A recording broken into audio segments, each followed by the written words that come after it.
Baik, bismillahirrahmanirrahim. Assalamualaikum warahmatullahi wabarakatuh. Pada kesempatan ini kita sudah melewati fase atau melaksanakan semester 1 yang tentunya adanya pembagian rapot setelah dilakukannya asesmen. Dan bagi guru-guru, khususnya guru kelas, itu ada yang namanya rekap. Rekap kategori, taraf serap kurikulum, kemudian capaian. Nah, banyak kalangan-kalangan atau termasuk saya pula pun selalu, karena ini biasa dilakukan satu semester sekali, kadang-kadang kita lupa bagaimana cara presentase menghitung. Untuk itu mari kita bersama-sama untuk menyimak bagaimana cara pola menghitung menghitung daripada nilai belajar siswa yang berdasarkan nilai kategori. Nah, di sini ada nilai kategori, ada kategori atau grade A, B, C, D, dan E. Nah, kalau untuk ini biasanya dia otomatis eh, harus dilakukan remedial karena tidak mencapai target. Karena tidak mencapai target, apalagi KKM-nya itu sendiri misalkan 70, maka ini nggak boleh ada grade D.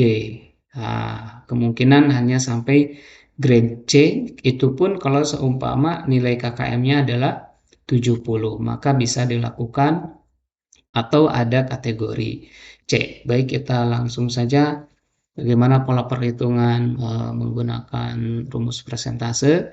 Nah, di sini kebetulan saya mengajar di kelas 5 salah satu sekolah. Kemudian di kelas 5 salah satu sekolah, kemudian ini saya ada di grade A-nya itu untuk PABP-nya itu ada 3, B-nya itu atau kategori B-nya itu adalah 16 dan C-nya itu ada 3.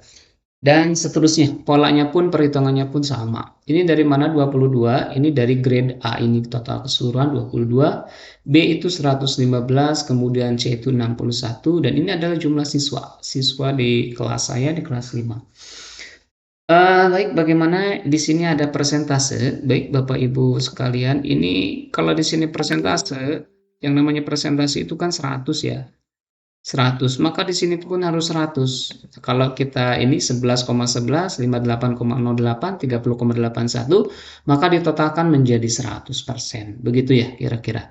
Kemudian untuk rata-rata ini rata-rata ini ada dari jumlah yang rata-rata ini 741,99 dibagi mapel, jumlah mapel. Kalau 9 mapelnya berarti bagi 9, kalau 10 bagi 10, 11 bagi 11, dan seterusnya.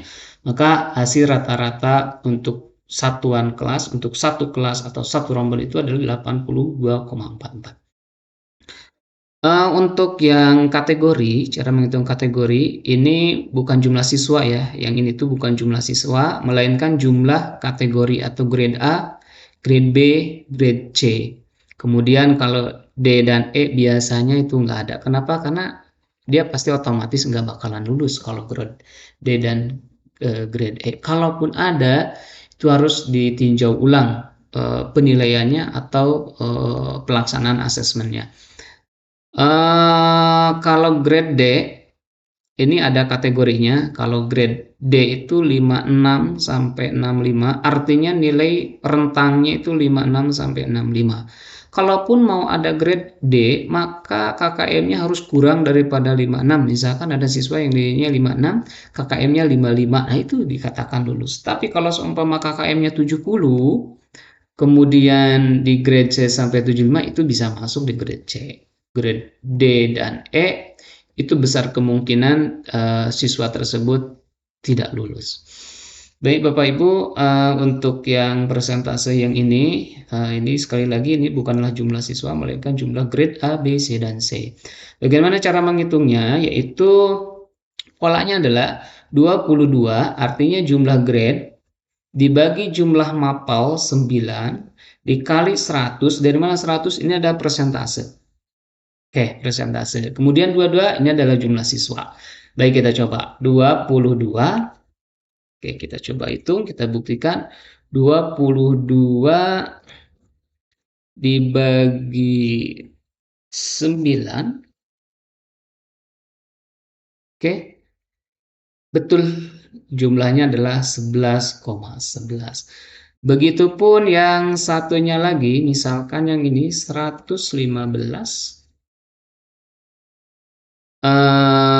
hasilnya adalah 58,08. Kemudian yang berikutnya juga sama, 61, apakah presentasinya sama? Betul, 30,81. Dari mana ini 81? Karena dua belakang angka itu angka 8, jadi ditarik jadi dibulatkan 81. Itu satu. Yang kedua, lari ke kelompok kedudukan siswa dalam kelas. Nah, kalau seumpama di sini kategorinya ada, di sini di kategori atau grade A, B, C-nya itu ada, otomatis di sini pun harus ada. Kalau seumpama di sini ada grade A, B, C, kemudian di sininya hanya kelompok kategorinya sampai B, nah itu ada pertanyaan, kok di sini ada C, tapi di sininya nggak ada, hanya sampai AB. Mestinya kalau di sini ada, otomatis di sini pun pasti ada. Kalaupun di sininya ada C, kemudian di sininya hanya sampai grade A dan B, C-nya nggak masuk, kemungkinan itu ada yang lupa. Nah, jadi ada yang lupa. Memang masa lalu itu harus dilupakan dan diingat itu adalah masa sekarang. Untuk yang kategori ini, nah ini adalah laki-laki. Artinya poin dari laki-laki perempuan ini ke sininya itu harus harus totalnya itu pas.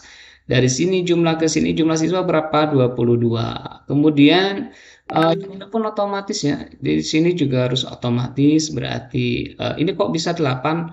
Karena memang di grade A-nya itu laki-laki ada 4, grade B-nya ada 2, C-nya juga ada 2. Kebetulan siswa laki-lakinya juga 8. Jadi pas untuk pola perhitungannya.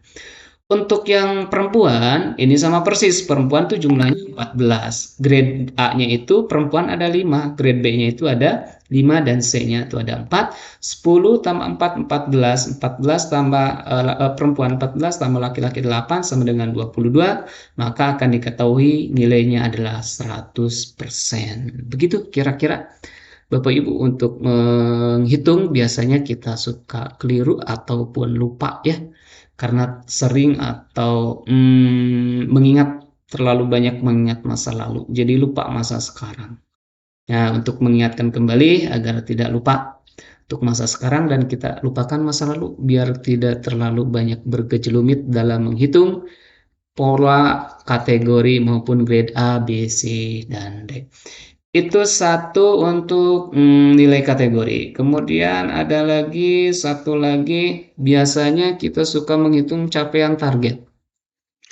Capaian target ini biasanya nilai pas atau nilai PAT biasanya. Ini kebetulan kita sudah selesai adalah nilai pas ya. Nilai pasnya sudah selesai, otomatis kita akan menginput nilai pas. Kalau nilai PAT nanti di akhir tahun atau semester 2. Nah, untuk capaian kurikulum sendiri, targetnya pasti ada otomatis ya 100%. Kemudian nilai rata-rata ini diambil daripada nilai rata-rata kelas yang PAI itu berapa, kewarganegaraan berapa, atau PKN, bahasa Indonesia berapa, matematika, IPA, IPS, ataupun IPA sebagai kurikulum merdeka, kemudian SBDP, olahraga maupun bahasa Sunda, dan mulok-mulok pilihan lainnya. Ini dihitung rata-ratanya. Kemudian nilai terap serapnya juga sama sesuai dengan nilai rata-rata. Kemudian KKM disesuaikan dengan yang sudah ditentukan oleh sekolah. Ini kalau ini mudah ya, tinggal copy paste saja. Nah, ini dari sini ini ada nilai rata-rata, tinggal kita masukkan ke nilai taraf ataupun kurikulum, taraf serap kurikulum. Demikian yang bisa disampaikan untuk menghitung nilai kategori berdasarkan kelompok ataupun grade A, B, C, dan ABC aja ya. DE itu biasanya nggak lulus karena rata-rata KKM itu biasanya 70. Kalaupun ada ya tidak jadi masalah, saat KKM-nya lebih kecil daripada nilai kategori yang sudah ditentukan yang ini ya.